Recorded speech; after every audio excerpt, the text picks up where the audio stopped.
শীত গ্রীষ্ম বর্ষা চিকেনই ভরসা। আজকালকার বাচ্চারা মাছের থেকে চিকেন খেতে বেশি ভালোবাসে, তাই কম বেশি চিকেন সবার বাড়িতেই হয়ে থাকে। নমস্কার বন্ধুরা, রুমার হেসেলে সবাইকে স্বাগত। আমার আজকের রেসিপি চিকেন মুমতাজ। বাড়িতে গেস্ট এলে বা ছুটির দিনে অবশ্যই বানিয়ে নিতে পারেন। রেসিপিটা কেমন লাগলো অবশ্যই জানাবেন। চিকেন মুমতাজ বানানোর জন্য এখানে আমি 1 কেজি উইথবোন চিকেন নিয়েছি। ভালো করে ধুয়ে জলটা ঝরিয়ে নিয়েছি। রান্নাটা করার জন্য কড়াইতে দিয়ে দেবো 4 টেবিল স্পুন সাদা তেল। তেল গরম হয়ে গেলে দিয়ে দেবো 3টি বড় সাইজের স্লাইস করে কেটে নেওয়া পেঁয়াজ। মিডিয়াম ফ্লেমে পেঁয়াজ হালকা করে ভেজে নেব। খুব বেশি সময় ধরে পেঁয়াজ ভাজার দরকার নেই। 1 থেকে 2 মিনিট ভাজার পর যখন পেঁয়াজ হালকা ট্রান্সপারেন্ট হয়ে যাবে, তখন আমি এর মধ্যে দিয়ে দেব 2টো মিডিয়াম সাইজের কুচনো টমেটো আর দেব 6-7টা কাঁচা লঙ্কা। ঝালটা অবশ্যই নিজেদের স্বাদ অনুযায়ী ব্যবহার করবেন।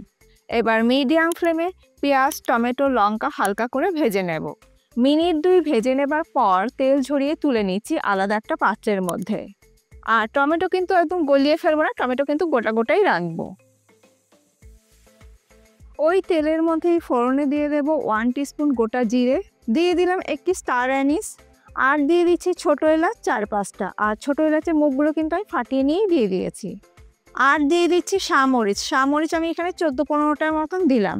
আর শামরিচ না থাকলে অবশ্যই গোলমরিচ ব্যবহার করা যেতে পারে। ফোড়নটাকে 30 থেকে 40 সেকেন্ড একটু ভেজে নেব। ফোড়ন থেকে সুন্দর গন্ধ বেরোলে দিয়ে দেব আগের থেকে ধুয়ে জল ঝরিয়ে রাখা চিকেন। আর এখানে চিকেনের সাইজ কিন্তু আমি খুব বেশি বড় সাইজের করিনি, মোটামুটি যেরকম নর্মালি সাইজ হয় ঠিক সেরকম সাইজেরই চিকেনের পিসগুলো আছে। এবার গ্যাসের ফ্লেমটাকে মিডিয়াম টু হাইতে করে দিয়ে চিকেনটাকে ভালো করে ভেজে নেব। আর চিকেনটাকে কিন্তু ভালো করেই ভাজতে হবে, যতক্ষণ না পর্যন্ত চিকেনের কালার চেঞ্জ হয়ে যায়। ভাজতে ভাজতে চিকেনের মধ্যে দিয়ে দেব 1 টেবিল স্পুন আদা রসুন বাটা। এবার আদা রসুন বাটা দিয়ে চিকেনটাকে ভালো করে ভেজে নেব। ততক্ষণ পর্যন্ত ভাজতে হবে যতক্ষণ না পর্যন্ত আদা রসুনের কাঁচা গন্ধ চলে না যায়। অপরদিকে ভেজে নেওয়া পেঁয়াজ টমেটো কাঁচা লঙ্কা ঠান্ডা হয়ে গেছে, গ্রাইন্ডিং জারের মধ্যে ঢেলে নিচ্ছি। এবারে সব কিছু একসাথে ভালো করে বেটে নেব। দেখুন আমি কিন্তু মশলাটা খুব ভালো করে বেটে নিয়েছি। যদি প্রয়োজন হয় তাহলে সামান্য একটু জল দিয়ে বেটে নেবেন। অপরদিকে চিকেনটাও ভালো করে ভেজে নেওয়া হয়ে গেছে। মিনিট 3 চিকেনটাকে ভালো করে ভেজে নেবার পর ধনে গুঁড়ো দিয়ে দিচ্ছি 1 টিস্পুন, জিরে গুঁড়ো দিয়ে দিলাম 1 টিস্পুন, হাফ টিস্পুন দিয়ে দিলাম হলুদ গুঁড়ো, গোলমরিচ গুঁড়ো দিয়ে দিলাম হাফ টিস্পুন, নুন দিয়ে দিচ্ছি স্বাদ মতন। এবার এই সব কিছু দিয়ে মিডিয়াম ফ্লেমে চিকেনটাকে খুব ভালো করে কষিয়ে নেব। মিনিট 4 চিকেনটাকে কষিয়ে নেবার পর এবার আমি এই চিকেনের মধ্যে দিয়ে দিচ্ছি টক দই 1 কাপ। আর টক দই কিন্তু ফ্রেশ টক দই নিতে হবে। আর ফ্রিজে ঠান্ডা টক দই কিন্তু একদমই ব্যবহার করবেন না রান্নাতে, তাহলে কিন্তু দই কেটে যাবে। দইটা চিকেনের মধ্যে দেওয়ার পর ভালো করে মিশিয়ে নিয়ে কষিয়ে নেবার পর এবার আমি এর মধ্যে দিয়ে দিচ্ছি পেঁয়াজ টমেটো কাঁচা লঙ্কা বাটা। এবার সব কিছু একসাথে ভালো করে মিশিয়ে নেব।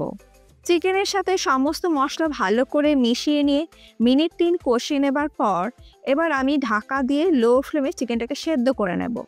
লো ফ্লেমে ঢাকা দিয়ে মিনিট 15 রান্না করে নেবার পর পেঁয়াজ টমেটো টক দই আর চিকেন থেকে কিন্তু বেশ অনেকটা পরিমাণে জল বেরিয়েছে। আলাদা করে কিন্তু এখনো পর্যন্ত আমি জল দেইনি। যদি আপনাদের প্রয়োজন লাগে তবে সামান্য জল দিতে পারেন। আর চিকেন কিন্তু খুব ভালোভাবে সেদ্ধও হয়ে গেছে। সব কিছু ভালো করে মিশিয়ে নেবার পর এই পর্যায়ে এর মধ্যে দিয়ে দেব ড্রাই রোস্ট করে নেওয়া কাসুরি মেথি 1 টেবিল স্পুন, আর দিয়ে দিচ্ছি হাফ টিস্পুন গরম মশলা গুঁড়ো। সব কিছু ভালো করে মিশিয়ে নিচ্ছি। এরপর এর মধ্যে আমি দিয়ে দেবো ফ্রেশ ক্রিম 1/4 কাপ।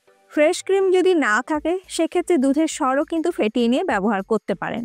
সব কিছু ভালো করে মিশিয়ে নিচ্ছি। আমি কিন্তু এর মধ্যে আর কোনো রকম জলের ব্যবহার করছি না, কারণ চিকেনের থেকে টক দই টমেটো আর পেঁয়াজের থেকে যে পরিমাণে জল বেরিয়েছে তাতেই কিন্তু সুন্দর আমার গ্রেভি তৈরি হয়ে গেছে।